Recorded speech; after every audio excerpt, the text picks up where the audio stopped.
I'll show you how to add widgets to the Windows widget panel and also how to place widgets directly on your desktop. First, let's enable the built-in Windows widgets. Open the Start menu and search for Settings. Click on it, then go to Personalization. Scroll down and select Taskbar. Make sure the Widgets option is turned on.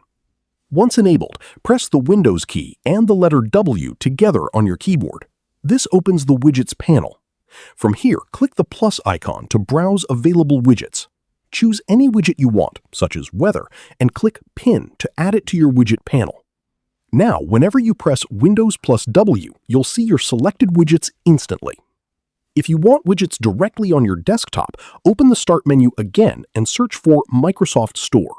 In the search bar, type Widgets and look for an app called Widget Launcher. Install the app by clicking the Get button, then open it once the installation is complete. Inside the app, choose the widget you want to use. For example, you can select a digital clock widget. Customize the appearance however you like, then click Launch Widget. After a few seconds, the widget will appear on your desktop. You can drag it anywhere you want and keep it there even after closing the Widget Launcher app. To remove a widget later, simply click the X icon on the widget and confirm the removal. And that's it. You now know how to add widgets both to your Windows widget panel and directly onto your desktop. If you found this video helpful, don't forget to like, share, and subscribe for more easy guides. Thanks for watching.